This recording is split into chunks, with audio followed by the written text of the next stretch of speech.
ုရားမြတ်စွာကိုရောမြတ်ဟာလောကသားတို့အတွက်လောကအလယ်မှာဖြစ်ပေါ်လာရပြီးနောက်တစ်လျှောက်လုံးဘဝတတ္တ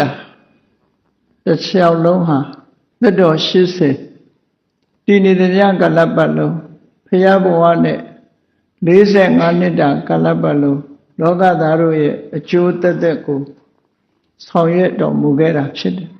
။အဲဒီလိုဆောင်ရွက်တဲ့အခါမှာလောကသားတွေဆိုတာလူကောင်းရှိတယ်လို့မကောင်းတဲ့လူတွေလည်းရှိတယ်။ကောင်းသူနဲ့မကောင်းသူဟာမကောင်းသူကပိုပြီးတော့များတယ်ပေါ့။မြတ်စွာဘုရားလောကသားတွေအတွက်ကောင်းကျိုးချမ်းသာတွေရစေတော့ဆိုတဲ့မေတ္တာကရုဏာကြီးမားစွာဖြင့်ဆောင်ရွက်တော်လဲမြတ်စွာဘုရားရဲ့အနီးကပ်တပည့်တွေတဲကပဲမြတ်စွာဘုရားကိုဆန့်ကျင်တဲ့ပုဂ္ဂိုလ်တွေဟာပေါ်ပေါက်ခဲ့ဘူးတယ်ပေါ့။သို့တော့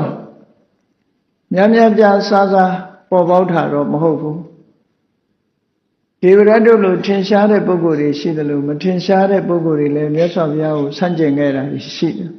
။လောကမှာလူရည်လို့ဖြစ်လာလို့ရှိရင်ဘလောက်ကောင်းတဲ့အလုပ်ပဲလုပ်လို့အတိုက်ခံဆိုဒီမှာပေါ်လာစမြဲပဲဖြစ်တယ်ဒါလောကရဲ့သဘာဝ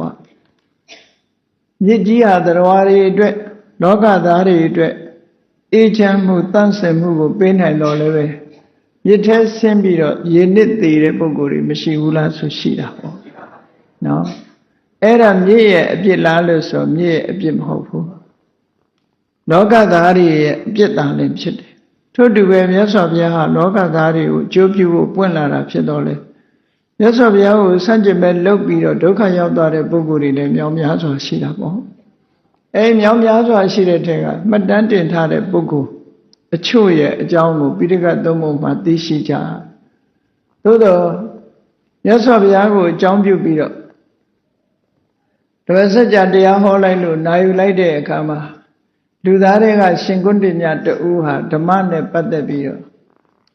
ဓမ္မစက္ခုဆိုတဲ့မျက်စိအမြင်ရသွားတယ်သို့တော့နတ်တွေပြမာတွေတဲကတော့နတ်တွေကအသင်္ချေပြမာပေါင်း18ခရီးဆိုတာဓမ္မစက္ခုရသွားစကြဝဠာလို့ခေါ်တဲ့လောကကြီးနဲ့တိုင်းတာကြည့်လိုက်မယ်ဆိုရင်မြတ်စွာဘုရားရဲ့ဆောင်ရွက်လုပ်ကိုင်မှုကြောင့်အကျိုးဖြစ်ထွန်းသွားတဲ့ပုဂ္ဂိုလ်တွေကများတယ်လို့ဒီလိုပြောရမှာဖြစ်တယ်သို့တော့မြတ်စွာဘုရားကိုအကြောင်းပြုပြီးမြတ်စွာဘုရားပွင့်လာမှုကိုအကြောင်းပြုပြီးဘုရားကိုဆန့်ကျင်တဲ့စိတ်ဓာတ်တွေနဲ့မြတ်စွာဘုရားကိုဆန့်ကျင်မဲ့လုပ်ခဲ့တဲ့ပုဂ္ဂိုလ်တွေဟာဘဝမှာဆုံးရှုံးနေတာပြီးတဏှာမှာဒုက္ခရောက်သွားတဲ့ပုဂ္ဂိုလ်တွေလည်းရှိတယ်။ထင်ရှားဆုံးကတော့ရှင်ဒေဝဒနောက်ဆုံးမြတ်စွာဘုရားကိုဆန့်ကျင်မဲ့လုပ်ပြီးတော့ဒီမြေမျိုးပြီးအဝိဇ္ဇငရဲမှာဆင်းရဲဒုက္ခကိုခံနေရတယ်ဆိုတာဟာအလုံးသိထားတဲ့အတိုင်းပဲပေါ့နော်အဲရှင်ဒေဝဒတ်လိုပဲမြတ်စွာဘုရားကိုဆန့်ကျင်မဲ့လုပ်တဲ့ပုဂ္ဂိုလ်တွေကလည်းပဲပေါ်ပေါက်ခဲ့ဘူးတယ်အဲ့ဒီပေါ်ပေါက်တဲ့ပုဂ္ဂိုလ်တွေထဲမှာစာပေကျမ်းဂန်မှာမှတ်တမ်းတင်ထားတာဒီရှုထောင့်အမြင်ကနေပြီးတော့ဆန့်ကျင်တဲ့ပုဂ္ဂိုလ်ရှိတယ်စကားနဲ့ဆန့်ကျင်ပြီးတော့မြတ်စွာဘုရားနဲ့အခြေတင်ပြောသည့်ထီအောင်ဆန့်ကျင်တဲ့ပုဂ္ဂိုလ်တွေလည်းရှိခဲ့ဘူးတယ်ပေါ့ခဏိခေလူတွေမှာအခြေတင်ပြောခံရတဲ့ဆိုတာဘာပြောစရာလို့လဲမြတ်စွာဘုရားလိုပုဂ္ဂိုလ်တောင်မှလောကသားတဲ့နေရင်လောကရဲ့အခက်အခဲဆိုတာကြုံမှာပဲပေါ့လောကဓာတ်ဆိုတာလူတိုင်းကြုံတာပဲတမန်ပုဂ္ဂိုလ်တွေအနေနဲ့စိတ်ဓာတ်ကြတရားမရှိဘူးလောကမှာအထွတ်ထိပ်ရောက်နေတဲ့ပုဂ္ဂိုလ်သူမြတ်တောင်မှပဲလောကသားတွေရဲ့ဆန့်ကျင်မှုကိုခံရတယ်ဆိုမြတ်စွာဘုရားကတခါတုန်းကမိန့်ကြားတယ်ငါဟာကြာပန်းနဲ့လားတရံတူတယ်ကြာပန်းဆိုတာဟာတဲ့ရေထဲမှာပေါက်တယ်ရေထဲမှာကြီးတယ်ရေထဲမှာကြီးပြီးတော့ရေမျက်နှာပေါ်ပြင်ပေါ်တက်ပြီးတော့ပွင့်တယ်ကြာပန်းသို့တော့ရေနဲ့ထိတွေ့ခြင်းမရှိဘူးရေဟာကြာပန်းကိုညစ်ပေအောင်မလုပ်နိုင်ဘူးကြာပန်းပေါ်ရေကျလိုက်လို့ရှိရင်ကြာရွက်ပေါ်ကြာဘက်ပေါ်ကြာရေဟာလိမ့်ဆင်းသွားတယ်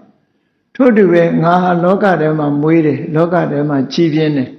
ဒါပေမဲ့လောကသားတွေနဲ့ပတ်သက်ပြီးတော့ဒီ ချစ်ခင်ခြင်းဆိုတဲ့တန်ရောစဉ်မုန်းတီးခြင်းဆိုတဲ့တန်ရောစဉ်လောကသားတွေအပေါ်မှာဖြစ်ပေါ်လာတဲ့တန်ရောစဉ်တွေတခုမှမရှိပဲနဲ့လောကသားတွေနဲ့လွတ်လွတ်လပ်လပ်ငါဘုရားဟာနေထိုင်ခဲ့တယ်နေထိုင်နေရရှိတယ်ဆိုတာကိုထိုသုတ်တံမှာမြတ်စွာဘုရားရှင်းလင်းဟောကြားတယ်အဲ့တော့လောကထဲမှာကြီးပြီးတော့လောကနဲ့လွတ်လွတ်ကင်းကင်းနေနိုင်တယ်လွတ်လွတ်ကင်းကင်းနေတယ်ဆိုတာဘယ်လိုဟာကိုပြောတာလောကလူသားတွေနဲ့မဆက်ဆံတာကိုလွတ်လွတ်ကင်းကင်းနေတာဒီလိုပြောလို့တာမဟုတ်ဘူး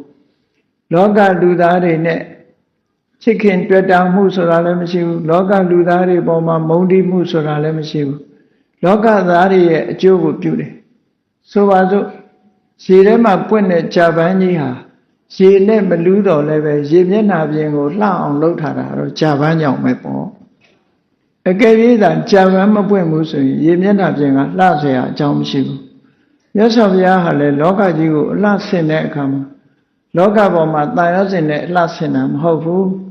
လွတ်လပ်ပြီးတော့မြင့်မြတ်တဲ့အသွင်တရံနဲ့အလှဆင်ခဲ့ပြီးလောကရဲ့အကျိုးကိုပြုခဲ့ဂျာပန်ကြီးဟာမိမိပေါက်ဖွားရာရေကန်ရေမျက်နှာပြင်မောပေါက်ဖွားတင်းတင်းတဲတဲနေပြီးတော့ရေကန်ရဲ့အလှကိုတစားဆင်ပေးတယ်လို့ပဲမြတ်စွာဘုရားဟာလောကရဲ့အလှကိုတစားဆင်ပေးတဲ့ပုဂ္ဂိုလ်ဂျာပန်ကရေကိုအကျိုးပြုတယ်လို့ပဲမြတ်စွာဘုရားကလည်းလောကသားတွေကိုအကျိုးပြုတယ်လို့ဒီလိုနှိုင်းရှင်ပြီးတော့လေ့လာလို့ရတယ်ပေါ့နော်အဲ့ဒီမှာမြတ်စွာဘုရားကိုဆန့်ကျင်တဲ့ပုဂ္ဂိုလ်တွေဟာဘယ်သူတွေတုံးဆိုလို့ရှိရင်အရိဋ္ဌဆိုတဲ့ယဟန်သူ့မျိုးရိုးကဘာလုပ်လဲဆိုရင်လင်းဓာတွေကိုလင်းဓာငှက်တွေကိုတတ်တဲ့အမျိုးရိုးကနေလာခဲ့တာသာသနာပေါ်ဝင်ပြီးတော့ယဟန်ပြုပြီးတော့သူကမြတ်စွာဘုရားရဲ့ဓမ္မတရားဓမ္မတွေကိုသင်ရင်နဲ့နောက်ဆုံးမှာဝိနည်းကျမ်းဂန်ကိုတော့သူမလေ့လာဘူးဇာတကတို့သုတ်တန်တို့ဒါတွေကိုလေ့လာထားတဲ့ပုဂ္ဂိုလ်လေ့လာထားတော့ဒီနေ့ကျတော့သူတွေးတယ်မြတ်စွာဘုရားကဝိနည်းမှာဒီပထမပါရာဇိကသိက္ခာပုဒ်ဆိုတာပြည့်ညတ်တယ်ပထမပါရာဇိကသိက္ခာပုဒ်ဆိုတာဟာဒီယဟန်တွေဟာဒီလိန်ချင်းကွဲပြားတဲ့လိန်မတူတဲ့ပုဂ္ဂိုလ်နဲ့ sexual intercourse မလုပ်ရဘူးလုပ်လို့ရှိရင်ယဟန်ဘဝဆုံးရှုံးရမယ်လို့သိက္ခာပုဒ်ပြည့်ညတ်ထားတာရှိတယ်ပေါ့အဲ့ဒါနဲ့ပတ်သက်ပြီးတော့သူကဘယ်လိုတွေးတုံဆိုရင်အိုးဖဲဂရိပါဆိုတဲ့နုညံ့တဲ့အဝတ်တွေထိတွေ့ရင်တောင်မှအပြစ်မရှိဘူးဆိုရင်ဒီလူသားဖြစ်တဲ့အမျိုးသမီးအတွေ့ဟာဘာလို့မအပ်ရမှာတော့တူတူပဲဘာမှမထူးဘူးပေါ့နော်သူလဲပိုးဖဲဂရိပါလဲရုပ်ပဲအမျိုးသမီးလဲရုပ်ပဲဆိုတဲ့တွေးခေါ်ချက်နဲ့သူကပထမပါရာဇိကကြီးကိုပြည့်ညတ်တာမှားတယ်ပေါ့မြတ်စွာဘုရားဒီလိုဝေဖန်တာဒီအတေအထိနှစ်ခုချင်းကိုတူညီတဲ့အနေအထားအနေနဲ့သူကကြည့်ရှုပြီးတော့ဝေဖန်လို့မြတ်စွာဘုရားသခင်ကိုရောမြတ်ကခေါ်ယူဆုံးမတော်လည်းပဲသူ့အယူဝါဒကိုမစွန့်ဘူးအရိဋ္ဌဆိုတဲ့ယဟန်ပေါ်ပေါက်ခဲ့ဘူးလေနော်မြတ်စွာဘုရားရဲ့ပါရာဇိကသိက္ခာပုဒ်ကိုမြတ်စွာဘုရားကပိုးဖဲဂရိပါအတွေ့နဲ့ဒီအမျိုးသမီးရဲ့အတွေ့ဆိုရင်မှာဒီအတွေ့နှစ်ခုဟာမတူဘူးပိုးဖဲဂရိပါအတွေ့ကိုတွေ့ထိလို့ဆံမဲ့ဖို့ရဲ့အန္တရာယ်မဖြစ်ဘူးအမျိုးသမီးရဲ့အတွေ့ကိုခံစားလို့ရှိရင်တော့ဆံမဲ့ဖို့ရဲ့အန္တရာယ်ဖြစ်တယ်လို့ဆိုတာကိုသူကဒါမဖြစ်နိုင်ပါဘူးလို့သူညင်းဆိုခဲ့တယ်ဟောညင်းဆိုခဲ့တဲ့ပုဂ္ဂိုလ်အဲ့ဒီလိုဝီနီထဲမှာမှတ်တမ်းရှိတယ်နောက်တစ်ဦးကတော့တာတိဆိုတဲ့ယဟန်ပဲတာတိဆိုတဲ့ယဟန်ကမြတ်စွာဘုရားကနေဟောတယ်ရုပ်ဆိုတာရူပံဘိက္ခွေအနတ္တဝေဒနာအနတ္တသင်ညာအနတ္တသင်္ခါရအနတ္တဝိညာဏအနတ္တရုပ်ဝေဒနာသင်ညာသင်္ခါရဝိညာဉ်လို့ဆိုရယ်ခန္ဓာ၅ပါးဟာအနတ္တပဲအတ္တမဟုတ်ဘူးလို့မြတ်စွာဘုရားဟောတဲ့အခါတရားနာရင်သူကဘာစဉ်းစားတော့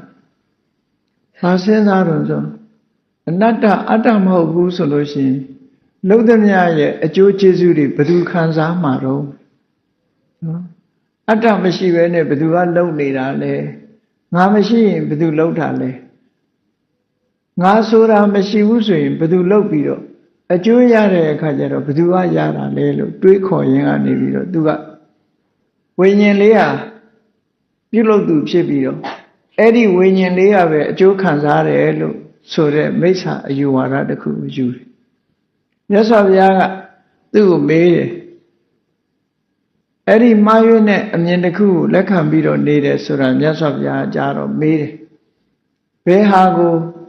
အတ္တလို့ဆိုချင်တာလဲလို့ဆိုတော့သူကပြောတယ်ဒီဝတ္တောဝေထေယောတဲ့အကောင်းဆုံးကိုခံစားတတ်တယ်နော်ဝတ္တောစကားပြောတတ်တယ်ဝေထေယောအကောင်းဆုံးကိုခံစားတတ်တယ်ဟောဒီဝိညာဉ်လေးဒီဝိညာဉ်ကောင်လေးဟာဒီဘဝကနေဟိုဘဝကနေနောက်ဘဝတစ်ခုကူးပြီးတော့လှုပ်တဲ့မြတ်ကံရဲ့အကျိုးကျေးဇူးကိုခံစားနေတယ်ကံတရားတွေကိုပြုလုပ်သူဖြစ်တယ်လို့ဒါကိုယုံကြည်တယ်လို့ဆိုပြီးတော့ဟောတဲ့အခါမြတ်စွာဘုရားကအေးဟုတ်ပြီအဲ့ဒီဝိညာဉ်ကိုငါအကျဉ်းချင်းပြောခဲ့တယ်ဝိညာဏံပဋိစ္စသမုပ္ပန္နရှိနေတဲ့အရှိတရားမဟုတ်ဘူးအကြောင်းတရားကိုစွဲမိပြီးမှသာဖြစ်လာတာအဲ့ဒီဖြစ်လာတဲ့အကြောင်းတရားကိုစွဲမိပြီးတော့ဖြစ်လာတဲ့ဝိညာဉ်ဆိုတဲ့အရာဟာလည်းပဲဖြစ်ပြီးနောက်ပျက်စီးသွားတာကြီးပဲဘယ်အရာကမှထာဝရမြဲနေတာမရှိဘူးအကြောင်းမဲ့လည်းဖြစ်လာတာမရှိဘူးဒီလိုယူဆတာမမှန်ကန်ဘူးဆိုတဲ့အကြောင်းကိုရသော်ဘုရားကရှင်းပြပေမဲ့လို့လက်မခံဘူးနော်ဘုရားရဲ့ဆန့်ကျင်မဲ့ပုံကိုယ်တွေပေါ့လက်မခံဘူးသူ့ရဲ့အယူဝါဒကိုမစွန့်ဘူးတဲ့ခဏခေတ်ဘာသာနဲ့ဆန့်ကျင်မဲ့တွေယူဆတဲ့ပုဂ္ဂိုလ်တွေဟာဒီဘုရားကိုယ်တိုင်တွေးတဲ့အချိန်တောင်မှပဲအမှားအယွင်းကိုတွေးခေါ်တဲ့ပုဂ္ဂိုလ်တွေရှိသေးတာဒီကနေ့ခေတ်မှာလည်းပဲမရှိဘူးလို့ပြောနိုင်ဘူးအများကြီးရှိလာတယ်ပေါ့ဟောနောက်တူကတော့ဘယ်သူတုံးဆိုလို့ရှိရင်မာလုကျဗုဒ္ဓဆိုတဲ့ကိုမာလုကျဗုဒ္ဓဆိုတဲ့ပုဂ္ဂိုလ်ကမြတ်စွာဘုရားကမိစ္ဆာအယူဝါဒနဲ့ပတ်သက်တဲ့မေခွန်းဆက်ချက်ကိုဘုရားမဖြေဘူးနော်အဲ့ဒီမေခွန်းဆက်ချက်နဲ့ပတ်သက်ပြီးမြတ်စွာဘုရားအဖြေမထုတ်ဘူးအဲ့ဒီအဖြေမထုတ်တာနဲ့ပတ်သက်ပြီးသူကမကြည်မနှက်ဖြစ်တယ်မကြည်မနှက်ဖြစ်ရုံနဲ့မကဘူးမြတ်စွာဘုရားစီလာပြီးတော့အရှင်ဘုရားဒီမေခွန်းတွေကိုဖြေပါမသိရင်မသိဘူးလို့ပြောပါသိရင်သိတယ်လို့ပြောပါဖြေနိုင်ရင်ဖြေနိုင်တယ်လို့ပြောမဖြေနိုင်ရင်မဖြေနိုင်ဘူးလို့ပြောဝါတတနဲ့မလုပ်ပါနဲ့လို့ဘုရားဟောတော်မှာပြောတဲ့ပုဂ္ဂိုလ်ပဲသူကမြတ်စွာဘုရားကရှင်းပြတယ်ဒီမေခွန်းတွေဟာအဖြေပေးလို့ဘာမှအကျိုးမရှိဘူးတဏှာဩကလွတ်ကင်းမှုအတွက်လည်းဘာမှအထောက်အကူမပြုဘူးဘုရားဆိုတာအကျိုးမရှိတဲ့စကားကိုပြောလို့မရှိဘူးနော်မြတ်စွာဘုရားမှန်လဲမှန်ရမယ်အကျိုးလည်းရှိရမယ်အဲ့ဒီစကားမျိုးသာဘုရားပြောတာမမှန်လဲမမှန်ဘူးအကျိုးလည်းမရှိဘူးဆိုတဲ့စကားမျိုးကိုမြတ်စွာဘုရားကလေကုန်ခံပြီးဘယ်တော့မှမပြောဘူးတဲ့နော်အဲ့ဒါကြောင့်မို့လို့မြတ်စွာဘုရားစီလာပြီးတော့အရေးဆိုတယ်အရေးဆိုတာကိုမြတ်စွာဘုရားကဘာဖြစ်လို့သူဒါတွေကိုမဖြေတာလဲဆိုတာကိုရှင်းပြဖြေလို့မရတဲ့မိဂုံးတွေဖြစ်သည့်အတွက်ကြောင့်မဖြေပဲထားတာဟာအဖြေပဲလို့ဒီလိုရှင်းပြတော့လည်းပဲသဘောပေါက်ဖို့မရဘူးပေါ့နောက်ဆုံးမှာဘာလို့ကြဗုဒ္ဓဆိုတာနှစ်ဦးဖြစ်နိုင်တယ်ပေါ့သူတဦးတည်းဆိုလို့ရှိရင်နောက်ပိုင်းကျတော့သူမြတ်စွာဘုရားထံကနေပြီးတော့တရားဓမ္မနာရလို့ယဟန္တာဖြစ်သွားတဲ့ပုဂ္ဂိုလ်လည်းရှိတယ်ပေါ့နော်အဲ့ဒါလို့ဘုရားနဲ့ဆန့်ကျင်မဲ့လုပ်တဲ့ပုဂ္ဂိုလ်တွေဟာလည်းပဲသာသနာမှာပေါ်ပေါက်ခဲ့လို့မှတ်တမ်းတင်ထားတာတွေရှိတယ်အဲ့ဒီထဲမှာဘုရားကိုဆန့်ကျင်မဲ့လုပ်တဲ့ထဲမှာဒေဝတာပြီးရင်အဆိုးဆုံးလို့ပြောရမယ့်ပုဂ္ဂိုလ်တူရှိတယ်အဲ့ဒီပုဂ္ဂိုလ်ကဘယ်သူတော့ဆိုရင်သူနက္ခတ္တဆိုတဲ့ယဟန်ပဲဖြစ်တယ်သူကလိဆွေမင်းသားတူဝေသာလီမျိုးသားလိဆွေမင်းသားတူပဲမြတ်စွာဘုရားတရားတန်ခါယရဏသုံးပါးကိုကြီးညိုပြီးတော့လိဆွေအတိုင်းဝိုင်းကနေထွက်ခွာပြီးသာသနာပေါင်းဝင်လာပြီးတော့ယဟန်ဖြစ်တဲ့ပုဂ္ဂိုလ်ပေါ့ဘုရားကိုလွန်ကြီးညိုတယ်ပထမတော့သိကြီးညိုတယ်မြတ်စွာဘုရားကြီးညိုပြီးတော့သာသနာပေါင်းရောက်လာမြတ်စွာဘုရားကိုတောင်အလုတ်ကျွေးပြုတဲ့ပုဂ္ဂိုလ်တွေထဲမှာသူအပါဝင်ဖြစ်ဖူးတယ်ပေါ့နော်သို့တော်လည်းအဲ့ဒီပုဂ္ဂိုလ်ဟာနောက်ဆုံးမှာဘုရားကိုစွန့်တရားစွန့်သံဃာစွန့်ပြီးတော့ ဒီသာသနာပေါင်းကနေပြီးတော့ထွက်ခွာသွားသည့်အထိအောင်မြတ်စွာဘုရားကိုဆန့်ကျင်သွားတဲ့ပုဂ္ဂိုလ်တူဖြစ်သွားတယ်ပေါ့မြတ်စွာဘုရားကဘယ်လိုနားချပြီးတော့ပြောပေမဲ့လို့ဘုရားစကားကိုလုံးဝနားမထောင်တော့သူနဲ့ပတ်သက်ပြီးတော့မှတ်တမ်းတင်ထားတဲ့သုတ်တန်လေးတွေရှိတယ်အဲ့သုတ်တန်တွေကနေဒီအကျဉ်းချုပ်ပြီးတော့ဒီကနေ့လောကသားတို့အတွက်မြတ်ဗုဒ္ဓကြိုးပမ်းအားထုတ်တာဟာဒီလိုသိုးသွမ်းတဲ့ပုဂ္ဂိုလ်တွေအယူဝါဒမတူညီတဲ့ပုဂ္ဂိုလ်တွေကိုလည်းမြတ်စွာဘုရားကရုဏာထားပြီးတော့စိတ်ရှိရှိနဲ့စိတ်ရှိသိခံစွာနဲ့ဒီပုဂ္ဂိုလ်တွေမမှားရအောင်ဆုံးမသွန်သင်တယ်သို့တော့မရတာတော့မြတ်စွာဘုရားရဲ့တာဝန်မဟုတ်ဘူးနားမထောင်တဲ့ပုဂ္ဂိုလ်ရဲ့တာဝန်သာဖြစ်တယ်ပေါ့မြတ်စွာဘုရားရဲ့လောကသားတွေအတွက်ကြိုးပမ်းအထောက်မှုဟာအလွန်စိတ်ရှည်ရတဲ့သိခံရတဲ့အလုပ်တစ်ခုဖြစ်တယ်ပေါ့အများတော့ထင်ကောင်းထင်လိမ့်မယ်ဘုရားဆိုတာတကူကြီးတယ်တကူနဲ့အရာရာလှုပ်လို့ရလိမ့်မယ်လို့ဒီလိုထင်ကြလိမ့်မယ်အဲ့ဒီလိုမဟုတ်ဘူးမြတ်စွာဘုရားဟာအသိဉာဏ်ပေးတာသာဖြစ်တယ်ပေါ့အသိဉာဏ်ပေးတယ်သို့တော့မြတ်စွာဘုရားရဲ့ဘုန်းတော်ကံတော်ကဘာလဲလို့ဆိုရင်ဘုရားကိုဆန့်ကျင်မဲ့လို့လို့ရှိရင်အပြင်ပန်းအနေနဲ့သာဆန့်ကျင်မဲ့လို့ရကောင်းရလိမ့်မယ်မြတ်စွာဘုရားကိုအန္တရာယ်ပြုသည့်ထီအောင်ကတော့လုပ်လို့မရဘူးဒါဗုဒ္ဓနာဇီဝိတတနတ္တကကေနစီအန္တရာယောဂတုံမြတ်စွာဘုရားရဲ့အသက်အန္တရာယ်ကိုဘယ်သူမှမလုံးနိုင်ဘူးလူတွေမပြောနဲ့နတ်တွေပြမာတွေကစပြီးမြတ်စွာဘုရားကိုအသက်အန္တရာယ်မလုံးနိုင်ဘူးမဏ္ဍကြီးကမြတ်စွာဘုရားရဲ့အကျိုးကိုမလိုလားဘူးအမြဲတမ်းအနှောက်အယှက်ပေးတယ်သို့တော်ဘုရားရဲ့အသက်အန္တရာယ်ကိုတော့သူထိခိုက်အောင်လုပ်လို့မရဘူးဒီလိုဆိုတာပေါ့ဗုဒ္ဓနာသဗ္ဗညုတဉ္ညာနတ္တနတ္တကကေနစီအန္တရာယောဂတောမြတ်စွာဘုရားရဲ့သဗ္ဗညုတဉာဏ်တော်ကြီးကိုလည်းပဲမသိရအောင်အနှောက်အယှက်ပေးပြီးတော့ဉာဏ်တုံးသွားအောင်လုပ်လို့မရဘူးတဲ့ဘယ်သူမှအန္တရာယ်မပေးနိုင်ဘူးဘုရားကသိကျင်လို့ကြည်လိုက်လို့ရှိရင်ဉာဏ်တော်ထဲမှာအကုန်ပဲပေါ်လာမှာပဲဖြစ်တယ်မြတ်စွာဘုရားဉာဏ်လေးတုံးသွားအောင်လုပ်လို့မရဘူးနောက်တစ်ခုကတော့ဗုဒ္ဓနာအဘိယတနာစတုံနံပစ္စယနာနတ္တကကေနစီအန္တရာယောဂတောမြတ်စွာဘုရားကိုလှူဖို့တမ်းဖို့ဆိုပြီးတော့ရည်မှန်းပြီးတော့ယူလာတဲ့ပစ္စည်းတွေကိုဘယ်သူမှအဟန္တာအနှောင့်အယှက်မလုပ်နိုင်ဘူးဘုရားကိုမလှူရအောင်လို့ဆိုဟန္တာပိတ်ဆို့လို့မရနိုင်ဘူးတဲ့ဒါလည်းအန္တရာယ်လုပ်လို့မရတဲ့ဟာတစ်ခုပဲနောက်တစ်ခါဗုဒ္ဓနာအတိတိယအနုပြင်စနာနံဗြဟ္မပပယဝါနတ္တကကေနစီအန္တရာယောဂတောမြတ်စွာဘုရားရဲ့ခန္ဓာကိုယ်မှာအလွန်တင့်တယ်တဲ့ခန္ဓာကိုယ်အစိတ်ပိုင်းနေရှိတယ်32ပါးသောယောက်ျားမြတ်လက္ခဏာနဲ့လက္ခဏာတော်ငယ်80တို့ဆိုတာအလွန်တင့်တယ်အဲ့ဒါတွေကိုအယုတ်ဆိုးအကြီးတန်သွားအောင်ဘယ်သူမှမလုပ်နိုင်ဘူးဗြဟ္မပပလို့ဆိုတဲ့တလန်လောက်ထွက်နေတဲ့ရက်ဝန်းအယောင်ဝန်းလေးကို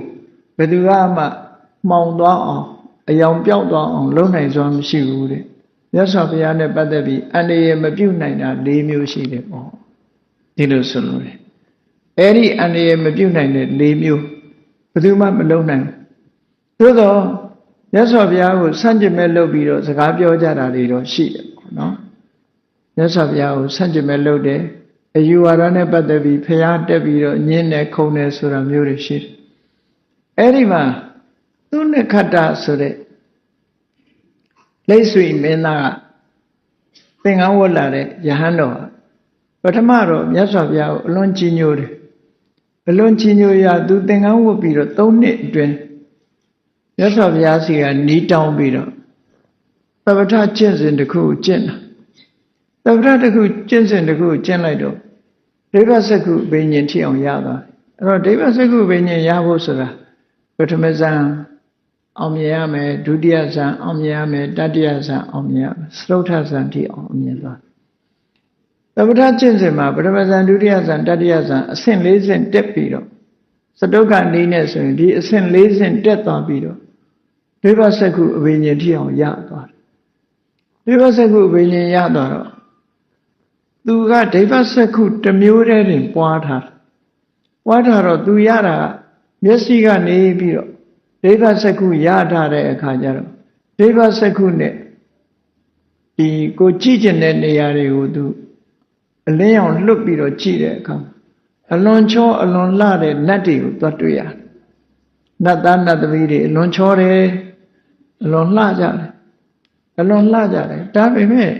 နတ်သားနတ်သမီးတွေစကားပြောနေတဲ့အတန်ကြတော့ तू မကြားရဘူးဘာဖြစ်လို့လဲဆိုတော့ तू ကဒိဗ္ဗစက္ခုပဲရတယ်ဒိဗ္ဗသောတာနားမရဘူးမရတော့တယ်လီဖုန်းမရှိတဲ့လူလိုပေါ့နော်တယ်လီဖုန်းမရှိတဲ့လူကမျက်စိကတော့မြင်ရတယ်လေအတန်မကြားရဘူးအဲ့ဒါမျိုးဖြစ်နေတော့သူ့စိတ်ထဲမှာ तू ကြားခြင်းတယ်ဒိဗ္ဗသောတာအဘိညာဉ်နဲ့ဒီလောက်ချောဒီလောက်လှတဲ့နတ်တွေရဲ့အတန်ဟာဘလောက်များตาရလိုက်မလဲငါကြားခြင်းလိုက်တာဆိုပြီးတော့မြတ်စွာဘုရားကိုဒိဗ္ဗသောတာပရိကံနီလန်းကိုသွားပြီးတော့တောင်းတယ်တောင်းတဲ့အခါကျတော့မြတ်စွာဘုရားကဘယ်တော့မှအကျိုးမရှိတဲ့အလုပ်ကိုလုပ်လို့မရှိဘူးဘုရားဆိုတာတောင်းလိုက်တဲ့အခါကျတော့သူ့ရဲ့အတိတ်ဘဝတန်တရားမှာသူ့မှာကံဆိုးကနေဟန်တားနေတာတခုရှိတယ်ဒိဗ္ဗသောတာမရနိုင်တော့အဟံတားတခုရှိတယ်ဘုရားလည်းမတတ်နိုင်ဘူးဒါကြတော့ကံကြမ္မာရဲ့ကမ္မဝိပါကောဗုဒ္ဓေနာပိအပတိပါဟိယောတဲ့ကံရဲ့အကျိုးတရားကိုမြတ်စွာဘုရားသူရင်နေဟန်တားလို့မရဘူးကံရဲ့စွမ်းတတ္တိကြောင့်သူဟာဒိဗ္ဗသောတာရနိုင်တဲ့ကုသိုလ်ကောင်းမှုမပါတဲ့အဖြစ်မှာဒီအကုသိုလ်တစ်ခုကိုကျွလွန်ထားတာအဲ့ဒီကံဟောင်းကနေပြီးတော့ဟန်တားနေတယ်ဘယ်လိုကျင့်ဒိဗ္ဗသောတာဒီဘဝမှာရမှာမဟုတ်ဘူးဒါကြောင့်မို့မြတ်စွာဘုရားကသူ့ကို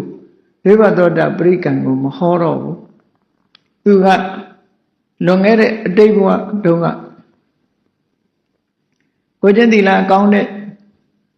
တရားဥတရားများရတဲ့သူတော်ကောင်းတဦးကိုဒီနာကံအောင်လုပ်ခဲ့ဘူးတယ်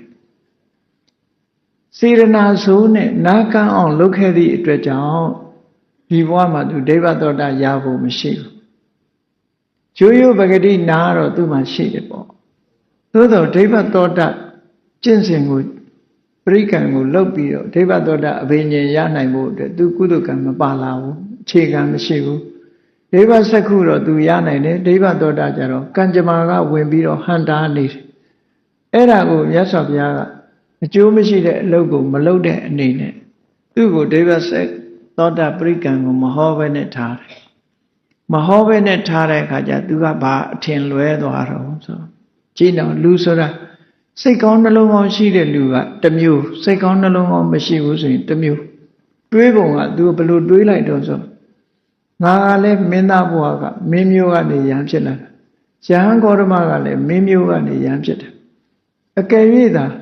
ငါဟာအတန်လဲရုပ်လဲမြင်ရမယ်အတန်လဲကြားရမယ်ဆိုရင်သူ့အဆင့်မျိုးငါရောက်သွားမှာ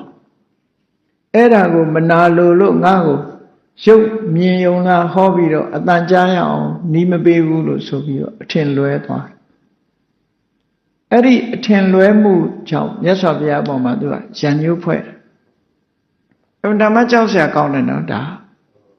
ကိုယ့်ရဲ့အခြေအနေကိုမသိဘဲနဲ့မစင်စားနိုင်ဘဲနဲ့သူ့အတွေးကအဲ့ဒီလိုလွဲမှားစွာတွေးပြီးတော့မြတ်စွာဘုရားကပဲ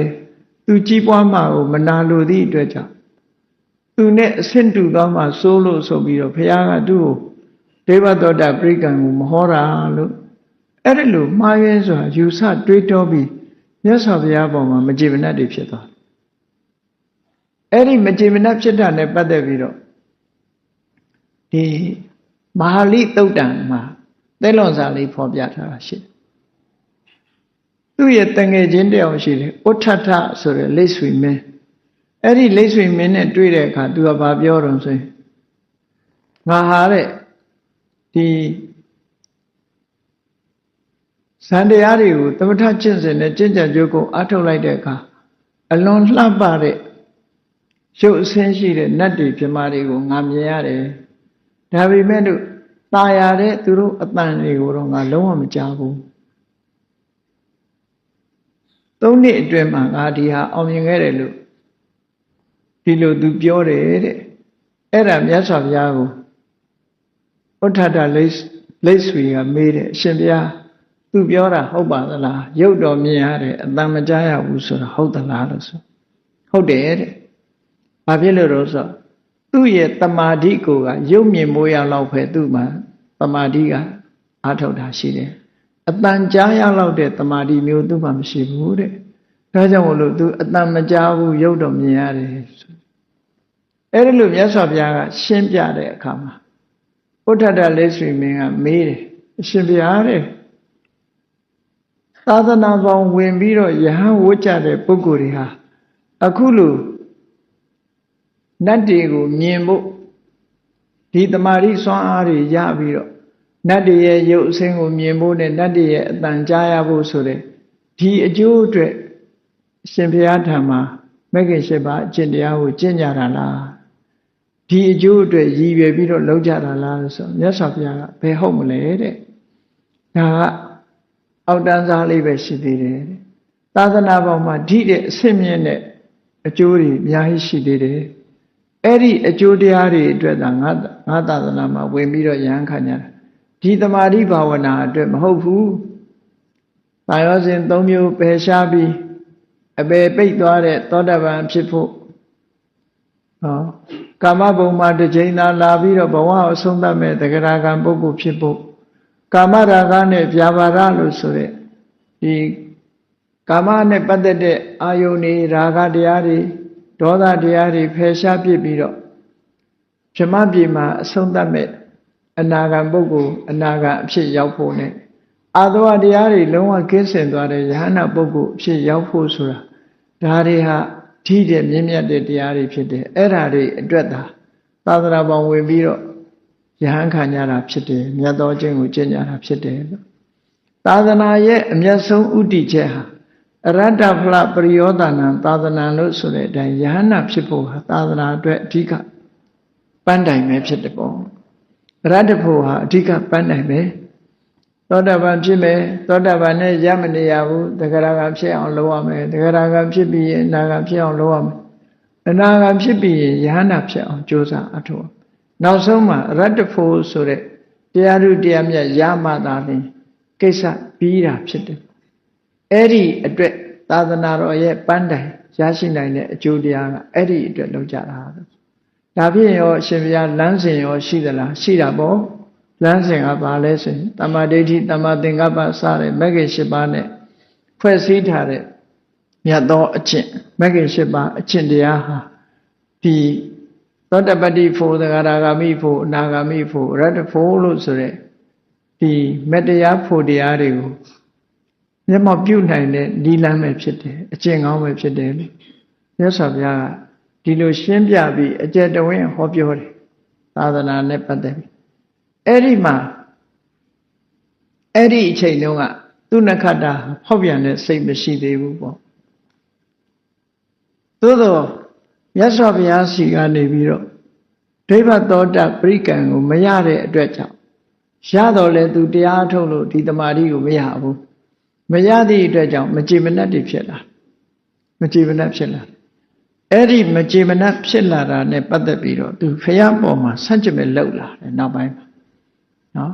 မြတ်စွာဘုရားပေါ်မှာဆန့်ကျင်မဲ့တွေလှုပ်လာပြီးတော့တနေ့ကျတော့ဖရာစီသွားတယ်သွားပြီးတဲ့အခါဘာပြောတော့ဆိုရင်ဒီနေ့ကစပြီးတော့တဲ့အရှင်ဘုရားနဲ့လမ်းခွဲတော့မယ်နော်ပိဿက်ခါပြီးအရှင်ဘုရားကိုလုံးဝဆရာအဖြစ်ကဆွန့်လွတ်တယ်ဟဲ့လားဆရာကိုဆွန့်ဆရာအဖြစ်ကဆွန့်လွတ်တယ်အရှင်ဘုရားကိုမိကိုပြီးတော့လည်းမနေတော့ဘူးဆိုတော့မြတ်စွာဘုရားကသူ့ကိုပြောတယ်နေပါအောင်တဲ့သူနခတ္တငါကမင်းကိုသူနခတ္တရေလာခဲ့နော်ငါရဲ့တပည့်ခံပြီးတော့မင်းနေပါလို့ငါကမင်းကိုပြောခဲ့သလားတဲ့မပြောခဲ့ဘူး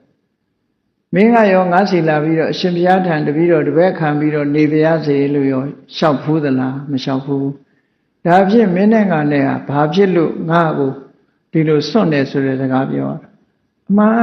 ဘုရားနဲ့သူကြားထဲမှာအပေးယူငကိုရှိရမှာမဟုတ်တာသူစေတနာနဲ့သူဝင်လာတာလေအရှင်ဘုရားကိုတပည့်တော်ကတပည့်ခံမရစေဆိုလို့အေးဒါတပည့်ခံမြတ်စွာဘုရားကလည်းသူနခတ္တရေလာခဲ့ငါတပည့်လို့ဒီလိုခေါ်တာရှိသလားမရှိဘဲနဲ့ဒီနေ့ကနေစပြီးအရှင်ဘုရားကိုစွန့်တယ်ဆိုမင်းနဲ့ငါနဲ့ပိုင်ဆိုင်မှုလည်းရှိတာလည်းမဟုတ်ဘူးဆက်သွယ်မှုလည်းရှိတာလည်းမဟုတ်ဘူးဘယ်လိုလုပ်ပြီးတော့စွန့်မှာလဲဘာကိုစွန့်မှာလဲလို့ မြတ်စွာဘုရားဒီလိုဖြေရှင်းပြောတဲ့အခါကျတော့သူကဘာပြောတော့ဆိုအရှင်ဘုရားကတဲ့တပည့်တော်ကိုတကိုးမပြဘူးတဲ့နော်ထူးဆန်းအံ့ဩဖွယ်တကိုးတွေကိုမပြဘူးမပြလို့တပည့်တော်အရှင်ဘုရားကိုစွန့်လွတ်တယ်ပေါ့အဲ့တော့မြတ်စွာဘုရားရှင်းပြတယ်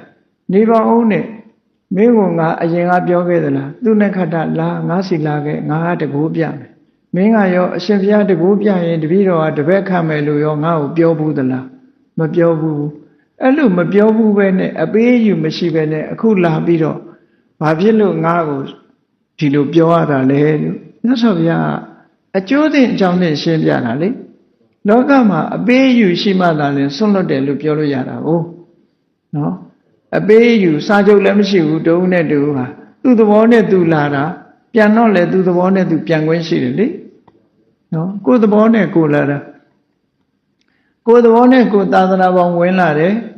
ကိုယ်သဘောနဲ့ကိုပြန်ထွက်တယ်ရတယ်အဲ့ဒါလို့မဟုတ်ဘဲနဲ့သူကအချင်းချင်းအပြန်အလှန်သဘောတူညီချက်ကိုရှိထားတဲ့ပုံစံမျိုးနဲ့ပြောလို့မြတ်စွာဘုရားရှင်းပြောအဲ့တော့ငါကတကူပြမယ်လာခဲ့ငါတပည့်ခံလို့ငါပြောဘူးလားတဲ့သင်္ဃာယောအရှင်ဘုရားစီအရှင်ဘုရားတကူပြမယ်ဆိုရင်တပည့်တော်သာသနာပေါင်းဝင်မယ်လို့ရောပြောဘူးလားမပြောဘူးဒါဖြင့်ဘယ်သူမှဘယ်သူဝန်ခံထားတာမရှိဘဲနဲ့စွန့်တယ်ခွာတယ်ဒီနေ့ကနေစပြီးဆရာအရာမထားဘူးဆိုတာငါကရောဆရာလို့ငါ့ကိုငါပြောခဲ့သလားမင်းကရောငါတပည့်လို့ပြောခဲ့ဘူးသလားလို့ဒီလိုမြတ်စွာဘုရားကမေးတဲ့အခါကျတော့သူမဖြေနိုင်တော့ဘူးအဲ့ဒီမှာမြတ်စွာဘုရားကတကိုးပြသည်ဖြစ်စေမပြသည်ဖြစ်စေငါဟောတဲ့တရားတွေကဟောတဲ့အတိုင်းဖြစ်မဖြစ်ဘယ်လိုသဘောရလဲဆိုအရှင်ဘုရားဟောတာတွေကဟောတဲ့အတိုင်းဖြစ်ပါတယ်ဟုတ်တယ်လေသူကိုယ်တိုင်ပဲဒိဗ္ဗစက္ခုပရိကံတိုင်းจิตကြံကြိုးကိုအထုတ်လို့အမတန်ချောအမတန်ကြားရတဲ့နတ်သားနတ်သမီးတွေကိုမြင်ရတယ်ဆိုတဲ့ဟာဒါအောင်မြင်မှုပဲလေတကယ်ကျင့်လို့တကယ်ရတယ်ဆိုတာသူကိုယ်တိုင်လည်းသိထားဒါကြောင့်မို့မြတ်စွာဘုရားကဒါနေယနိကဆိုတာအဲ့ဒါကိုပြောတာနေယနိကတကယ်လုပ်ရင်တကယ်ဖြစ်တာနေယနိကလို့ခေါ်တယ်မြတ်စွာဘုရားတရားတော်တွေကစိတ်ကူးရင်ပြောတဲ့အရာမဟုတ်ဘူးအတွေးခေါ်တစ်ခုတက်တက်မြတာမဟုတ်ဘူးဒါကြောင့်မို့လို့ဖီလိုဆိုဖီနဲ့နှိုင်းယှဉ်ပြီးတော့ပြောကြတယ်ဖီလိုဆိုဖီဆိုတာအတွေးဖို့ရာတက်တက်ပြောတာလက်တွေ့မပါမြတ်စွာဘုရားတရားတော်တွေကဖီလိုဆိုဖီမဟုတ်ဘူးနော်တွေးခေါ်ဆင်ញင်သုံးသပ်ရတဲ့ပညာမျိုးကြီးမဟုတ်ဘူးလက်တွေ့အကောင်ထဲပေါ်လို့ရတဲ့ပညာမျိုးသီလဆိုရင်လည်းလက်တွေ့ကျင့်သုံးရမယ်သမာဓိဆိုလည်းလက်တွေ့ကျင့်သုံးရမယ်ပညာဆိုတာလည်းလက်တွေ့ကျင့်သုံးရသိက္ခာ3ရပ်အကျင့်မြတ်ဆိုတာလက်တွေ့ကျင့်သုံးလို့ရတယ်ရလို့အောင်မြင်လာလို့ရှိရင်လည်းပဲအကျိုးကျေးဇူးဆိုတာတိုက်ရနိုင်တယ်ပေါ့ဒီလိုဆိုတာပေါ့အဲ့တော့မြတ်စွာဘုရားကတကောဗျာတိဟာပြသည်ဖြစ်စေမပြသည်ဖြစ်စေငါပြောတဲ့အတိုင်းလုပ်ရင်မဖြစ်ဘူးလားဖြစ်သလားမဖြစ်ဘူးလားလို့မေးတော့သူကဖြစ်ပါတယ်လို့ဝန်ခံတယ်အဲ့ဒါကြောင့်အဲ့ဒီကလေးကမင်းမှားနေပြီပေါ့ဖြစ်ဖို့ရတာအရေးကြီးတာတကောပြဖို့အရေးကြီးတာလားလို့အဲ့ဒီကြတော့အတွန့်တက်လာပြန်တယ်သူကဘာပြောတော့ဆိုအရှင်ဘုရားကတဲ့အစကိုမှမဟောတာပေါ့ဘာကစတယ်တန်တရာရဲ့အစဘဝတစ်ခုရဲ့အစကိုအရှင်ဘုရားမပြောဘူးတဲ့အဲ့ဒါကြောင့်မကျေနပ်ဘူးပေါ့အဲ့ဒီမှာလေမြတ်စွာဘုရားမေးခွန်းထုတ်တယ်နေပါအောင်နဲ့မင်းကရောငါ့ကိုတောင်းဆိုခဲ့သလားအရှင်ဘုရားရဲ့တပည့်ခံမယ်အစကိုဟောပါကဘာဥအစကိုအခင်ညလို့ဆိုတာကဘာဥနော်လူသားတွေရဲ့အစဘဝရဲ့အစတန်မြာရဲ့အစဒီလိုဟောမယ်ဟောပါဟောလို့ရှိရင်တပည့်တော်တပည့်ခံမှာမယ်လို့ဒီလိုအပေးယူလုပ်ခဲ့သလားငါကရောမင်းကို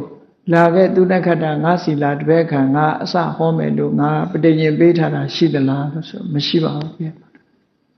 အေးမရှိလို့ရှိရင်ဘာကြောင့်ငါ့ကိုဒီစကားနဲ့ပြောရတာလဲပေါ့အေးအစကိုဟောသည်ဖြစ်စေမဟောသည်ဖြစ်စေငါပြောတဲ့တရားတိုင်းလိုက်နာကျင့်သုံးလို့ရှိရင်အကျိုးသက်ရောက်မှုရှိမရှိဆိုတော့အကျိုးသက်ရောက်မှုကတော့ရှိပါတယ်ရှိဖို့ရတာလူရင်းဖြစ်တယ်လို့မြတ်စွာဘုရားစိတ်ရှိလက်ရှိရှင်းပြတာကိုသူလက်မခံတော့မြတ်စွာဘုရားသူ့ကိုဘာပြောတော့ဆိုသူနက္ခတ္တာတဲ့မင်းစဉ်းစားတဲ့နော် ဖះကိုစွန့်မယ်တရားကိုစွန့်မယ်တန်ခါကိုစွန့်မယ်ဖះကိုစွန့်ခွာပြီးတော့သူကဒီကနေ့ကစပြီးသူဆရာမဟုတ်တော့ဘူးဆိုတာကိုညင်းပယ်မှာစွန့်ခွဲမှာအဲ့တော့မြတ်စွာဘုရားစဉ်းစားတဲ့တစ်ချိန်လုံးကဝိစီနိုင်ငံတော်ကြီးမှာလှည့်လည်ပြီးတော့ဖះရဲ့ဂုဏ်ကျေးဇူးတွေတရားရဲ့ဂုဏ်ကျေးဇူးတွေတန်ခါးရဲ့ဂုဏ်ကျေးဇူးတွေကိုမင်းပြောခဲ့တယ်တဲ့အဲ့ဒီလိုတစ်ချိန်လုံးကတော့ကောင်းရကောင်းကြောင်းတွေလူကြားထဲမှာအကြိမ်ကြိမ်ပြောပြီးတော့မှအခုချိန်မှာဖះတရားတန်ခါရဲ့နာသုံးပါးကိုစွန့်ခွာသွားမယ်ဆိုရင်မင်းကိုဘယ်လိုထင်ကြမလဲတဲ့သူနဲ့ခတ္တဟာတရားဓမ္မကိုပေါက်ရောက်အောင်မကျင့်နိုင်လို့ကျင့်နိုင်တဲ့စွမ်းရည်တတ္တိတွေမရှိလို့သူဒီလိုဖြစ်လာတာ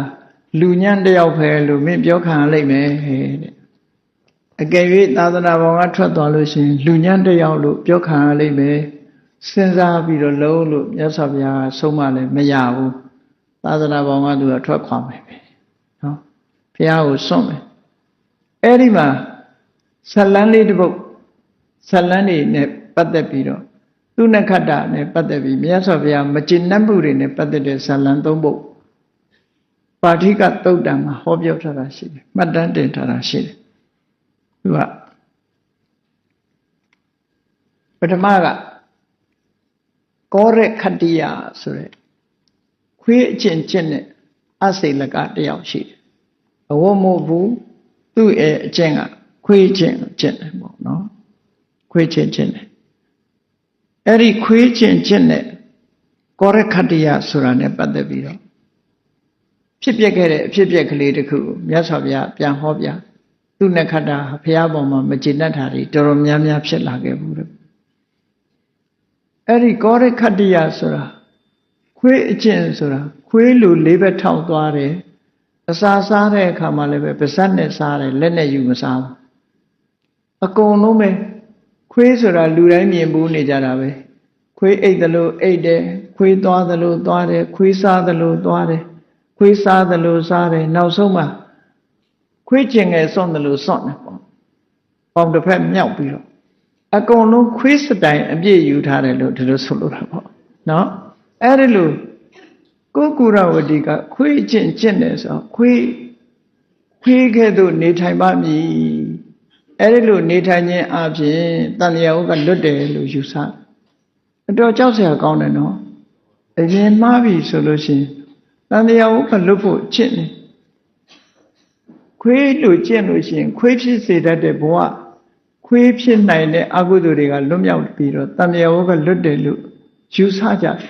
သူတို့ယူဆအဲ့ဒါလိုယူဆပြီးတော့ခွေးစတိုင်အပြည့်နဲ့ခွေးပုံစံကြကျက်နိုင်ရမယ်သူအလုံးခွေးနဲ့တူရပူရာတွေရောဘာတွေရောနေမှာပေါ့နော်အကုန်လုံးခွေးလိုနေရအဲ့ဒါလိုခွေးကျင့်နေဆိုတော့ကုက္ကုရဝတိကဖះလက်ထက်ကရှိတယ်သူအဲ့ဒီကောရိကတ္တိယကြီးကခွေးကျင့်တနေ့ကျတော့မြတ်စွာဘုရားရဲ့နောက်ကနေပြီးသပိတ်သင်္ကန်းကိုပိုက်ပြီးတော့ဘုရားရဲ့အလုတ်ကျွေးအနေနဲ့သူနဲ့ခတ္တဆွမ်းခံဝင်ကြတာမြတ်စွာဘုရားနောက်ကလိုက်တဲ့အခါကျတော့လမ်းမှာအဲ့ဒီကောရခတ္တိယဆိုတဲ့ခွေးကျင့်တဲ့တက္ကရွန်နဲ့တွေ့တဲ့အခါကျတော့သူကဟိုကခွေးလိုသွားနေတာလေးဘက်ထောက်ပြီးတော့ခွေးလိုသွားတယ်သူ့ကိုကြည်ညိုတဲ့လူတွေကမြေကြီးပေါ်အစာပုံပေးတာကိုပါးစပ်နဲ့ထိုးဟပ်ပြီးစားနေတာနော်အဲ့ဒါကိုမြင်တဲ့အခါကျတော့ तू ကအံ့ဩလိုက်တာရေမတ်တီးပြီးဩရဟနာဆိုတာဒါမျိုးနေမှာဒီလိုပုဂ္ဂိုလ်မှရဟနာကြီးအဝတ်လည်းမဟုတ်ဘူးလူစင်စစ်ကခွေးလို့နေတာကိုရဟနာလို့ထင်တာနော်အံ့ဩစရာအလွန်ကောင်းတယ်အခုခေတ်လောက်အဲ့လောက်ဆိုးမဲ့လူမရှိဘူးထင်တာပဲကြာနော်သူကတော့ဟောဒါတကယ်ရဟနာဒီပုဂ္ဂိုလ်ပဲဖြစ်မှာပဲကြည်စမ်းမှာခွေးစတိုင်အပြည့်ယူပြီးတော့ကျင့်နေတာဒါရဟနာဖြစ်မှာပဲလို့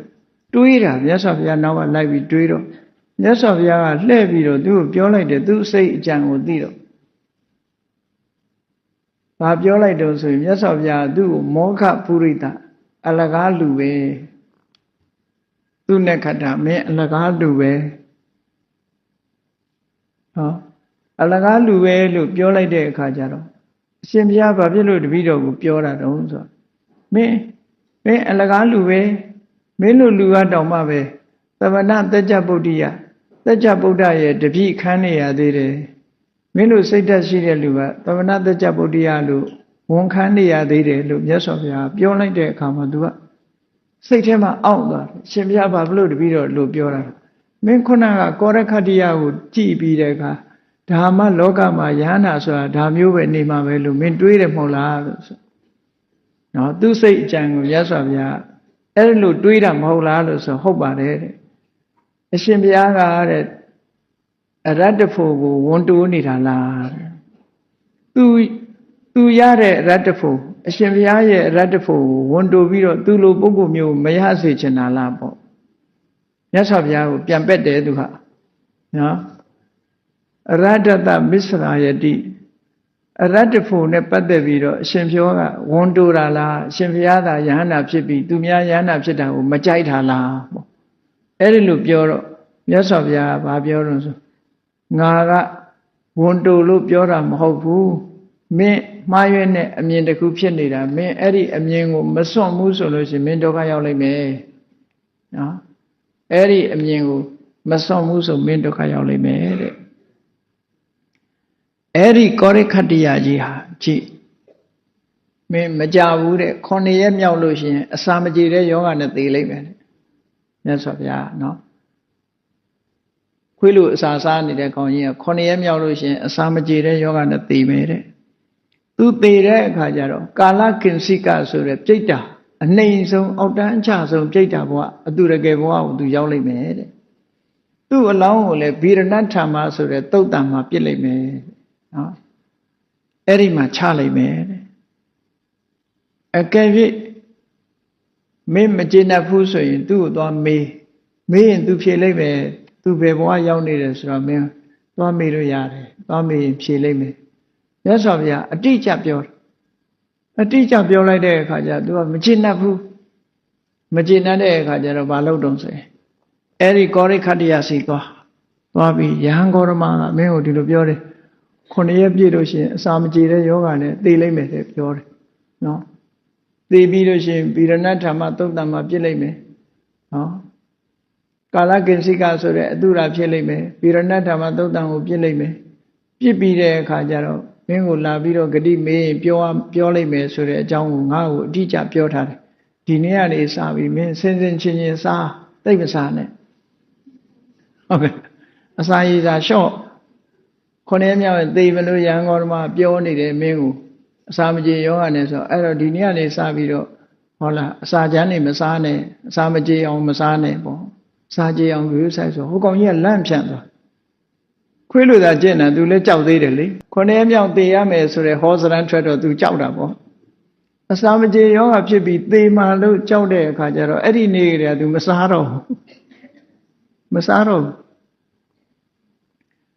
ားတော့သွားတွက်သူကရက်တွက်နေတယ်9ရက်မြောက်ရင်သေပဲဆိုတော့တွက်တာ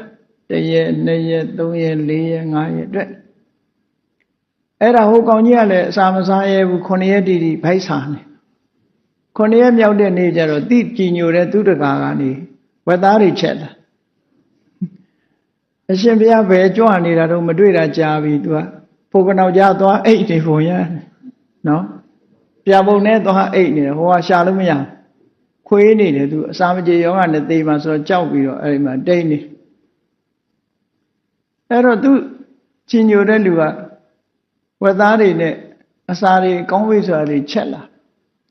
လာပြီးတော့သူ့ကိုလာကျွေးတဲ့အခါကျတော့ကဲသူကသေလည်းမထူပါဘူးငတ်နေတာကြာပြီစာတော့ဆိုပြီးကျွေးတာတွေအကုန်စားပလိုက်တယ်အဲ့ဒီကြောင့်ဖြစ်ရပုံကတော့နော်အကျွေးတာတွေအကုန်စားပစ်လိုက်တဲ့အခါကျတော့အဲ့နေ့မှာအစာမကြေတဲ့ယောဂနဲ့ကြွရောက်သူဘုရားဟောတာမှန်သွားပြီလေအစာမကြေတဲ့ယောဂနဲ့သေသွားတယ်သေသွားပြီတဲ့ကောရခတ္တိယကြီးသေသွားပြီတဲ့ဆို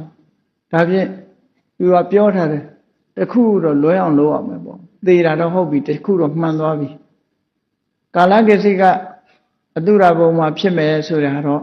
ငါတို့မသိနိုင်ဘူးဗီရဏဓမ္မသုတ်တံကိုပြစ်မယ်ဆိုတာတော့အဲ့ဒီမရောက်အောင်တခြားသုတ်တံရွှေ့ပြရကြိုးစားတာကျိုးတွေနဲ့ဆွဲ မပြီးသွားတာဘယ်လိုသွားလို့မှမရဘူးသူ့အလောင်းကောင်ကြီးကဗေဒနတ်ထာမှာသုတ်တန်ရောက်တဲ့အခါဆွဲလို့မရတော့ဘူးကြိုးတွေပါပြက်ပြီးတော့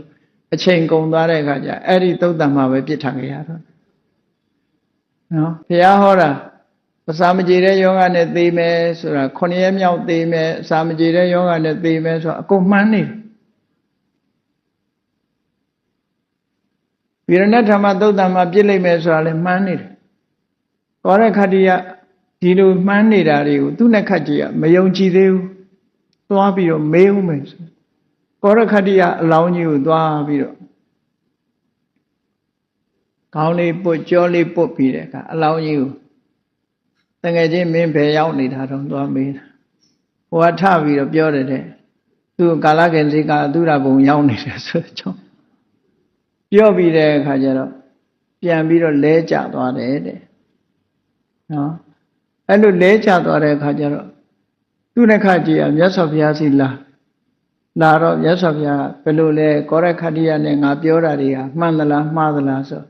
အားလုံးမှန်ပါတယ်လို့ဝန်ခံမင်းစဉ်းစားကြည့်တဲ့ဒါဟာငါမင်းကိုတကူပြတာပဲမင်းကငါပြောခဲ့တယ်မဟုတ်လားတကူမပြဘူးလို့ဒါငါရဲ့တကူပြတာပဲမဟုတ်လားလို့ဆိုအဲ့ဒါလို့ပြောလဲနားမထောင်ဘူးတဲ့ထွက်ဖို့ပဲတကယ်ကဲလုံနေပြန်တယ်သူနဲ့ခတ္တရဟန်းအဲ့ဒီကနေပြီးတော့နောက်တစ်ခါဘယ်သူနဲ့သွားတွေ့တော့ဆိုဇလန်တစ်ခုကတော့အစေလကလာရမတ္တကဆိုတဲ့တက်ဂရွန်တယောက်အကြောင်းနဲ့ပတ်သက်လာပြန်အဲ့ဒီအစေလဆိုတာအဝတ်မိုးတဲ့ကလာရမတ္တကလို့ခေါ်တဲ့တက်ဂရွန်တယောက်သူကဝေသာလီပြည်မှာဘုံတကိုးတွေအမတန်ကြီးတယ်နာမည်ကြီးတယ်နာမည်ကျော်တယ်ကြီးညိုတဲ့လူတွေအမတန်ပေါ်တယ်နော်ဘုံတကိုးကြီးတယ်ဘာကြောင့်ဘုံတကိုးကြီးနေတာတုံးလို့ဆိုတော့သူကအကျင့်9မျိုးကိုသူစောင့်တည်ထားတယ်သူစောင့်တည်တဲ့အကျင့်က9မျိုးရှိတယ်ပေါ့သူလိုက်နာကျင့်သုံးပြီးတော့အဋိဋ္ဌံပြီးတော့စောင့်တည်ထားတာသူရဲ့ကိုကျင့်သီလ9မျိုးပေါ့ဘာတုံးဆိုတော့အသက်ထက်ဆုံးတုံးလုံးနေမယ်အဝတ်မို့ဘူးဒါသူ့ရဲ့စောင့်တည်ချက်တစ်ခုပဲအသက်ထက်ဆုံးဝိုးလေးစနစ်ပဲနေမယ်ဘယ်တော့မှအဝတ်မို့ဘူးဒါတစ်ခုအသက်ထက်ဆုံးမြတ်သောအကျင့်ကိုကျင့်မယ်ဘယ်တော့အခါမှ sexual intercourse မလုပ်ဘူးဟောဒါတစ်ခုဒါတော့ကောင်းသားပဲသူကနော်ကောင်းတဲ့အကျင့်ပဲအသက်ထက်ဆုံးဗြဟ္မစာရီဘဝနဲ့နေမယ်တဲ့ဟောနောက်တစ်ခုကျတော့ဘာပြောတော့ဆိုတစ်သက်လုံးအရက်နဲ့အမဲသားစားမယ်အရက်တောက်ပြီးအမဲစားမယ်အသားနဲ့အရက်ပဲသမင်းငောင်းရေမတောက်ဘူးတဲ့သမင်းမစားဘူးတဲ့သူ့အချင်းကနော်တစ်သက်လုံးအရက်ပဲတောက်ပြီးတော့အသားနဲ့စားနေမယ်ဘယ်တော့မှသမင်းဟင်းမစားဘူးဒါသူ့ရဲ့အချင်းတစ်ခုပဲနော်လူတွေစားသလိုသမင်းဟင်းမစားဘူးတဲ့အရက်နဲ့ပဲနေမယ်ပေါ့ဒါတစ်ခုနောက်တစ်ခုကတော့ဝေသာလီပြည်ရဲ့ပတ်ဝန်းကျင်မှာနတ်ကွန်းတွေရှိတယ်မြို့မှာနတ်ကွန်းတွေအများကြီးရှိတော့ကနတ်ကိုးွယ်တဲ့နေရာတွေနတ်ကွန်းတွေကိုအဲ့ဒီခေတ်ကစေတိယလို့ခေါ်တယ်အရှိဘက်မှာဥဒေနာဆိုတဲ့စေတိယရှိတယ်တောင်ဘက်ကျတော့ခောရမကဆိုတဲ့စေတိယရှိတယ်အနောက်ဘက်ကျတော့တတ္တံဘဆိုတဲ့စေတိယရှိတယ်မြောက်ဘက်ကျတော့ဘဟုပုဒ္ဒဆိုတဲ့စေတိယရှိတယ်နတ်ကွန်းတွေပေါ့အဲ့တော့သူကကျင့်ဝတ်9မျိုးကိုစောင့်တည်တဲ့အခါမှာနောက်ကျင့်ဝတ်4မျိုးကဘာတော့ဆိုအရှိဘက်မှာတဲ့ဥဒေနနတ်ကွန်းတဲ့ဟိုဘက်ကိုဘယ်တော့မှမသွားဘူးဒီအတွင်းမှာပဲနေမယ်သူကသူနေကန့်တတ်တာနော်ဟိုဘက်ကိုဘယ်တော့မှခရီးမထွက်ဘူးတဲ့တောင်ဘက်ကျတော့ဂေါရမကနတ်ကွန်းရဲ့ဟိုဘက်ကိုဘယ်တော့မှမကြော်ဘူးတဲ့ဒီအနောက်ဘက်ကျတော့တတ္တံဘနတ်ကွန်းရဲ့ဟိုဘက်ကိုဘယ်တော့မှမကြော်ဘူးမြောက်ဘက်ကျတော့ဘဟုဗုဒ္ဓနတ်ကွန်းရဲ့ဟိုဘက်ကိုဘယ်တော့မှမကြော်ဘူးဝေသာလီပြည်မှာပဲအမြဲနေမယ်ဆိုတဲ့ကျင့်ဝတ်9ပါးစောင့်တည်သည့်အတွက်ကြောင့်ဘုံတကိုကြည်ပြီးတော့အဲ့ဒီမှာနာမည်ကျော်တဲ့သူကအဲ့ဒီမှာမြတ်စွာဘုရားအေးမကြဘူးတဲ့နောက်9ရက်ပြည့်လို့ရှိရင်တဲ့ဒီအစေလာကလာရမတ္တကကြီးဟာကျင့်ဝတ်တွေလည်းအကုန်လုံးဖောက်ဖျက်ပြီးတော့ဝေသာလီပြည်ကနတ်ကွန်းတွေရဲ့ဟိုဘက်ရောက်ပြီးသူလည်းသိလိမ့်မယ်လို့ပြောတာအဲ့ဒီမှာသူရခတ္တမယုံဘူး မယုံလို့အကဲခတ်ကြည့်နေမကြပါဘူးသူကအရက်မူးမူးနဲ့နော်ဗြဟ္မစာရိယသိက္ခာပုဒ်ကိုလည်းဖောက်ပြန်လိုက်တယ်ဖောက်ဖြတ်လိုက်တယ်နော်စားတော့ထမင်းနဲ့စားလိုက်တယ်အရှိပဲတောင်ပဲမြောက်ပဲဝေသာလီပြည်ရဲ့မြို့သူကန့်တတ်ထားတဲ့နယ်နိမိတ်တွေကိုလည်းကြော်ဖြတ်လိုက်တယ်ကြော်ဖြတ်ပြီးတော့အသက်သေဆုံးသွားတယ်ပေါ့မြတ်စွာဘုရားဟောထားတဲ့အတိုင်းအကုန်လုံးအတိအကျအကုန်ဖြစ်တယ်အကုန်တိကျဖြစ်တော့သူလက်ခလာတဲ့အခါမြတ်စွာဘုရားမေးတယ်ငါပြောထားတဲ့အစိလကလာရမတ္တကနဲ့ပတ်သက်တဲ့အဖြစ်ပြက်တွေရောမှန်သလားမှားသလားလို့ဆိုအရှင်ဘုရားဟောတဲ့အတိုင်းပဲအကုန်လုံးမှန်ပါတယ်ပေါ့အေးအဲ့ဒါဟာမင်းကငါတကိုးပြာတွေဟာပြတာပဲဆိုတာကိုမြတ်စွာဘုရားကနားချပြီးတော့ပြောတော့လေလက်မခံဘူးလက်မခံတော့နောက်ထပ်ဇလန်းတစ်ခုတခါဖြစ်ပြန်ပါဋိကပုဒ္ဒလို့ခေါ်တဲ့ပြပိုက်ကြီး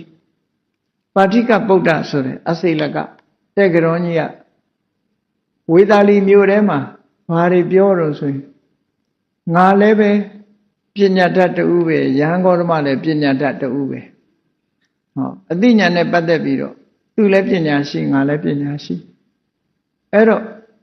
သူကနေပြီးတော့ခရီးတစ်ဝက်လာခဲ့ငါကလည်းသူ့စီကိုခရီးတစ်ဝက်နဲ့သွားမယ်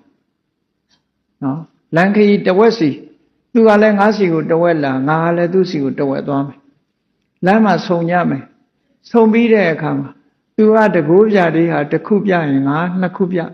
သူနှစ်ခုပြရင်ငါလေးခုပြနှစ်နဲ့ကြီးပဲမြောက်ပြီးတော့သူလေးခုပြရင်ငါရှစ်ခုပြမယ်ဆိုပြီးတော့ပရိသတ်ထဲမှာကြွားကြွားဝါဝါတွေပြောထားတာရှိတယ်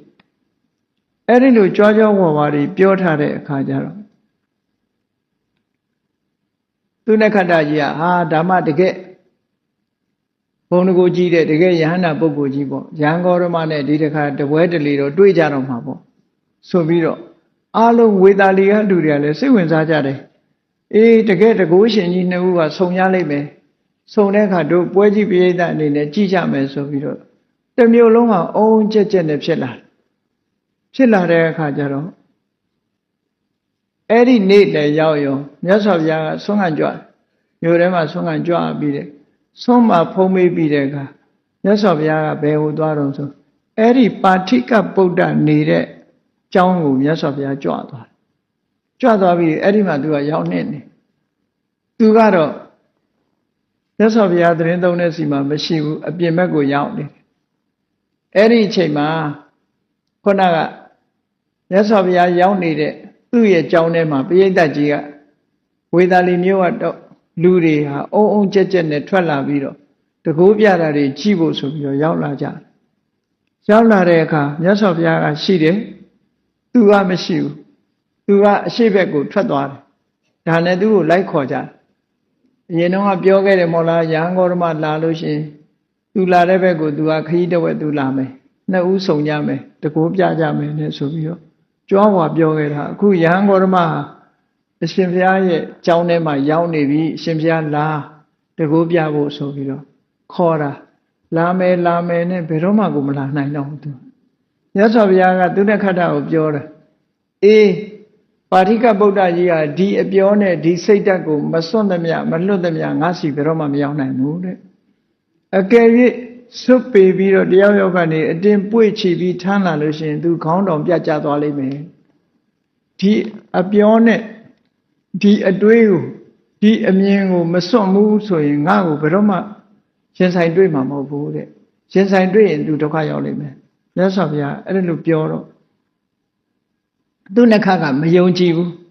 အရှင်ဘုရားဘာလို့ဒီလိုတိတိကျကျပြောရတာတော့ရှင်ဘုရားပြောတဲ့စကားမှတ်ထားတော့တဲ့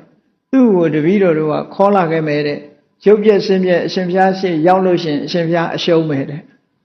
အဲ့ဒါလောက်ထိအောင်ကိုသူကလည်းမကြေမနက်နော်သူနဲ့ခပါဋိကဗုဒ္ဓကြီးကိုမရောက်အောင်ဘုရားရှေ့ခေါ်လာမယ်မြတ်စွာဘုရားကလည်းမင်းတို့ခေါ်ချင်တိုင်းခေါ်ငါရှေ့ဘယ်တော့မှမရောက်နိုင်ဘူးဟောငါရှိဘယ်လို့မှမရောက်နိုင်ဘူးဆိုတာမြတ်စွာဘုရားအတိအကျဟောတာသူနဲ့ခတ္တကမကြေမနက်နဲ့ပြောတာအရှင်ဘုရားကသူ့စိတ်ကိုသိလို့လားသို့မဟုတ်အရှင်ဘုရားကိုနတ်တွေကနေပြီးတော့ပါဋိကဗုဒ္ဓကြီးဟာဒီအတွေးနဲ့ဒီအမြင်ကိုဒီစကားမျိုးကိုမစွန့်လွတ်ဖဲနဲ့ငါစီမလာနိုင်ဘူးလို့ဆိုတာကို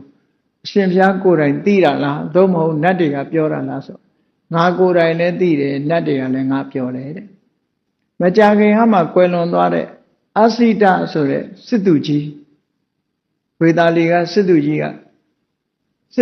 နေပြီးတော့ငါ့ကိုလာပြောသွားတယ်သူကတာဝရိန္ဒနတ်ပြည်မှာဖြစ်နေတယ်မကြာခင်မှတည်သွားပြီတာဝရိန္ဒနတ်ဖြစ်နေတယ်သူကငါစီလာပြီးတော့အရှင်ဘုရားတဲ့ပါဠိကဗုဒ္ဓကြီးကလူယုံမာကြီးတဲ့နော်ဒုတိလာကြီးတပည့်တော်ကိုတောင်မှငရဲကြနေပြီလို့သူကပြောတာတဲ့တပည့်တော်ငရဲကြတာမဟုတ်ဘူးတဲ့တာဝရိန္ဒနတ်ပြည်မှာတဲ့တပည့်တော်နတ်ဖြစ်နေတာနဲ့ဆိုလာပြောတယ်မြတ်စွာဘုရားကိုလာပြီးတော့လျှောက်တယ်အဲ့တော့သူ့ကိုသွားပြီးတော့ခေါ်ကြတာဘယ်လိုခေါ်လို့မှမရလာလည်းမလာနောက်ဆုံးကြတော့အလုံးကလက်လျှော့လူ3ယောက်လောက်ကနေပြီးတော့ကြိုးစားပြီးတော့သူ့ကိုခေါ်ကြတာဘယ်လိုခေါ်လို့မှမရဘုရားစီလာဖို့ခေါ်တော့သူကကြောက်ရွံ့ပြီးတော့ဘုရားလာတယ်လဲကြားရောထွက်သွားတာအဲ့ဒီတဲ့ပြန်ခေါ်လို့မရဘူးနောက်ဆုံးကြတော့မြတ်စွာဘုရားအဲ့ဒီပိဋကကြီးကိုကိုပြတယ်ဗာပြတော့ဆိုတေဇောကတိုင်းကိုဝင်စားပြီးတော့ကောင်းကင်ကိုမြတ်စွာဘုရားသခင်ကိုရမြတ်ကြွသွားပြီ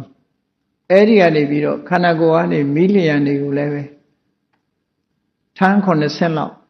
မိလျံတွေကိုလွတ်ပြီးတော့မြတ်စွာဘုရားဟာကျောင်းတော်ကိုပြန်ကြွသွားလိုက်တယ်တကိုးပြပြီးတော့ကျောင်းတော်ကိုပြန်ကြွသွားကြွားထားတဲ့ပါဠိကဗုဒ္ဓကြီးကတော့ပေါ်မလာတော့ဘူးပေါ့နော်အဲ့လိုလောကသားတွေအတွက်မြတ်စွာဘုရားဟာအကျိုးစီးပွားကိုဆောင်ရွက်ပြီးတော့လုပ်ကင်ခဲ့ပေမဲ့လို့အခုလိုမြတ်စွာဘုရားကိုဆန့်ကျင်တဲ့ပုဂ္ဂိုလ်တွေဆိုတာ